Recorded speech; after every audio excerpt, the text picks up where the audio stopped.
Hallelujah hallelujah. خداوند آپ کے ساتھ ہو۔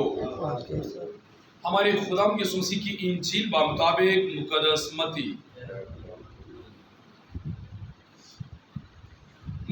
کے مطابق لکھی گئی ہمارے خداوند یسوع مسیح کی انجیل، اس کا 23واں باب اس کی 13ویں آیت سے بیان۔ لیکن تم پر افسوس اے فقیہو اور فریسیو، اے ریاکارو، کہ تم آسمان کی بادشاہی لوگوں کے لیے بند کرتے ہو، نہ تو آپ داخل ہوتے ہو اور نہ اندر جانے والوں کو داخل ہونے دیتے ہو۔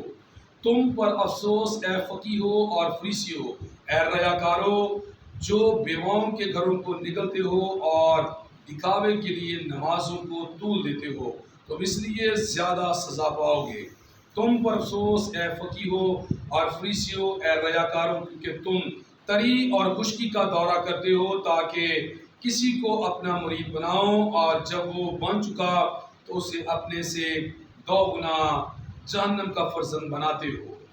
تم پر افسوس اے اندھے رہنماؤ، جو کہتے ہو کہ اگر کوئی ہیکل کی قسم کھائے تو کچھ مذائقہ نہیں، لیکن اگر ہیکل کے سونے کی قسم کھائے تو پابند ہوگا۔ اے نادانوں اور اندھو، کون سا بڑا ہے، سونا یا ہیکل جو سونے کو پاک کرتی ہے؟ پھر اگر کوئی قربان گاہ کی قسم کھانے تو کچھ نامذائقہ ہوگا، لیکن اگر نظر کی جو اس پر چڑھی ہوئی قسم کھائے تو پابند ہوگا۔ اے اندھے رہنماؤ، کون سی بڑی ہے، نظر یا قربان گاہ جو نظر کو پاک کرتی ہے؟ بس جو قربان گاہ کی قسم کھاتا ہے وہ اس کی اور ان سب چیزوں کی جو اس پر ہیں قسم کھاتا ہے، اور جو ہیکل کی قسم کھاتا ہے اس کی اور اس کے رہنے والے کی بھی قسم کھاتا ہے، اور جو آسمان کی قسم کھاتا ہے وہ خدا کے تخت کی اور اس پر بیٹھنے والے کی بھی قسم کھاتا ہے۔ انجیل جلیل کے وسیلہ سے ہم سب کی خطائیں معاف کی جائیں۔ سبھی بیٹھ جائیں۔ مسیح خدا میں میرے عزیز بھائی بہنوں، ہمیں یہ سکھایا گیا ہے کہ ہم ہر بات میں خدا کی تعریف اور اس کی شکر گزاری کریں۔ ہم شکر ادا کرتے ہیں اپنے بھائیوں کے لیے جو خدا کے گھر میں آئے ہیں، کہ خدا نے اپنی برکات سے معمور اور مالا مال کرے۔ جبکہ آج ہم مقدس اگسطین کا یوم یادگار مناتے ہیں۔ مقدس اگسطین وہ ہستی ہے جس نے بہت ساری کتب لکھی اور بہت ساری ایسی ڈاکومنٹری لکھی ہے جس سے ہم مسیح ایمان میں زیادہ سے زیادہ آگے بڑھ سکتے ہیں۔ اگر آپ نیٹ پہ جائیں اور نیٹ پر مقدس اگسطینینز ڈاکومنٹری لکھیں تو وہاں پر وہ سارا ڈاکومنٹس جو اس کی کتابیں ہیں وہ آ جائیں گی جو اس نے تحریر فرمائی ہیں۔ یاد رکھیں کہ مقدس اگسطین کے علاوہ کے بارے میں تھوڑا سا ذکر کرنا چاہتا ہوں۔ یہ وہ ہستی ہے جو بے راہ روی کا شکار تھا۔ چھوٹی ہی عمر میں اس نے بری صورتوں کو اٹینڈ کرنا شروع کر دیا، بری صورتوں میں بیٹھنا شروع کر دیا، یہاں تک کہ اس کی ماں مقدسہ مونیکا نہایت ہی غمگین اور پریشان ہوئی اپنے اس بیٹے کے رویے اور کاموں اور حرکتوں کی وجہ سے۔ آخرکار ماں جو ہے اپنے رب مالک خدا کے حضور میں دعا کرتی رہی کہ میرے بیٹے کو تو خدا سیدھی راہ دکھا، میرے بیٹے کو سیدھی راہ پر لے کر آ تاکہ صراط مستقیم پر چلے اور تیرا قائم ہو۔ حالانکہ اس نے خواتین کے ساتھ بھی بے راہ روی کے شکار میں رہا مقدس اگسطین، لیکن آخرکار جب ماں کی دعاؤں نے اثر کیا تو خدا نے مقدس اگسطین کو پکڑ لیا۔ جب پکڑ لیا تو اس نے پھر اپنے آپ کو خدا کے حضور میں وقف کر دیا اور وہ قائم ہوا، بشپ کے عہدے تک پہنچا، اور اس نے بہت ساری کتب خدا کی نظر کر ڈالی۔ خدا کی تعریف میں اس نے کتابیں لکھی اور خدا کے نام کو جلا دیا۔ میں یہاں پر یہ بات کہنا چاہتا ہوں، کلام میں یہ بات لکھی ہوئی ہے کہ راست باز کی جو دعا ہے وہ بادلوں کو چیر کر خدا کے حضور میں پہنچ جاتی ہے۔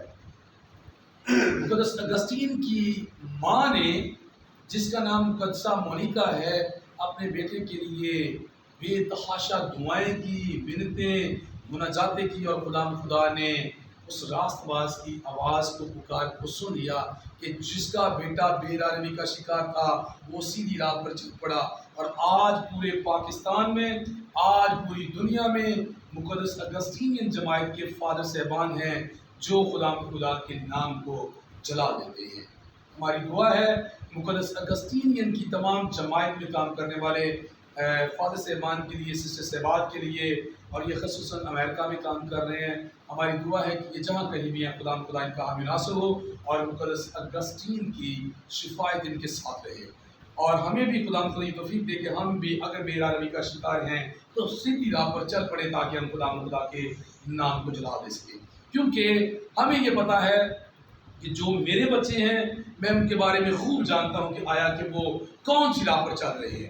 آپ کے جو بچے ہیں، آپ یعنی کہ ماں اور باپ دونوں اس بات کے بارے میں جانتے ہیں کہ آیا کہ میرا بچہ، میرا بیٹا، میری بیٹی یا میری بچی کس راہ پر چل رہی ہے۔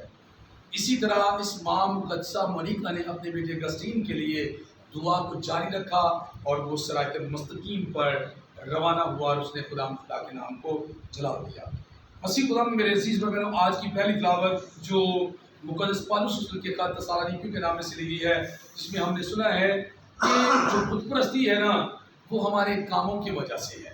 یاد رکھیں کہ اس نے جب مقدس اگسطین دنیا میں تھا تو اس نے کیا کیا؟ بے روی کا شکار ہو کر بت پرستی کا آغاز کیا۔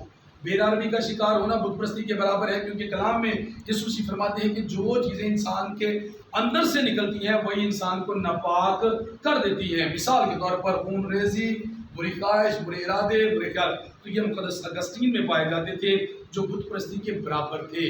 لیکن آخر کار وہ ماں کی دعاؤں سے اس بت پرستی سے، اس کام سے ہٹ گیا اور وہ سیدھی راہ پر چل پڑا۔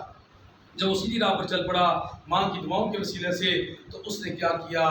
یسوع مسیح جو مردوں میں سے جی اٹھا اس کی گواہی دینا شروع کر دیا۔ آج کی پہلی تلاوت کی کتاب، آج کی انجیل پاک میں خداوند یسوع مسیح نے فقیر اور فریسیوں پر بار بار کیا کیا ہے؟ افسوس کیا ہے۔ یسوع مسیح بار بار ان پر افسوس کر رہا ہے اور انہیں یہ بات سکھا رہا ہے کہ تم نہ تو خود بادشاہت میں داخل ہوتے ہو اور نہ داخل ہونے دیتے ہو۔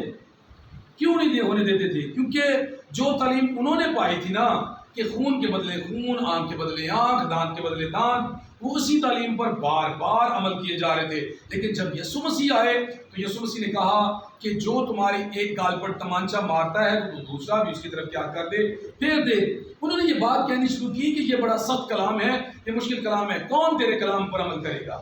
لیکن یاد رکھیں خدا جو ہے وہ رحیم ہے، وہ معاف کرنے والا ہے، جس نے مقدس اگسطین کی خطاؤں کو اس کی ماں کی دعاؤں سے کیا کیا؟ معاف کر دیا۔ اسی طرح یسوع مسیح ہمیں یہ سکھاتا ہے اپنے ستانے والوں کے لیے کیا کرو؟ دعا کرو۔ تو یسوع مسیح نے آج کی انجیل پاک میں بار بار فقیر اور فریسیوں پر افسوس کیا ہے، کیونکہ وہ کیا کہتے، آخری بات کہنے لگا ہوں، وہ کیا کہتے تھے کہ جو ہیکل ہے نا اس کی قسم نہیں کھائی جا سکتی۔ جو ہیکل کے اندر سونا لگا ہوا ہے نا، اگر اس کی قسم کھا لی ہے نا تو پھر کیا کرنا ہے کہ پھر اس کے پابند رہنا ہے۔ یسوع نے کہا کہ اے عقل کے اندھو، اے اندھے رہنماؤ، تم کیوں لوگوں کو ایسی رہنمائی دے رہے ہو؟ جو ہیکل کے اندر جو ہیکل ہے، اس ہیکل کو، گھر کو خدا نے کیا کیا ہے؟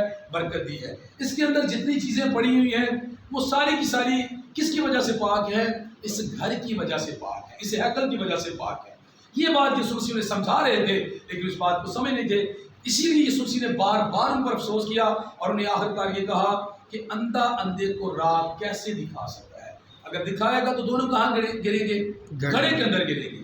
بھائی یسوع مسیح نے آخر میں یہ بات کہی کہ آپ لوگ نہ بادشاہ میں داخل ہوتے ہو نہ دوسروں کو داخل ہونے دیتے ہو۔ آئیں ہم خدا سے برکت اور فضل مانگیں کہ ہم دوسروں کے لیے وہ ذریعہ، وہ رستہ بن جائیں کہ لوگ ہمارے ذریعے سے، لوگ ہمارے کاموں سے جانے کہ یہ مسیح کے پیروکار ہیں اور اس بادشاہی کے وارث بن سکے جس کے بارے میں یسوع مسیح نے فرمایا کہ اے میرے باپ کے ممالک لوگوں، جو بادشاہی بنائے عالم سے تمہارے لیے تیار کی گئی ہے اسے کس میں لو؟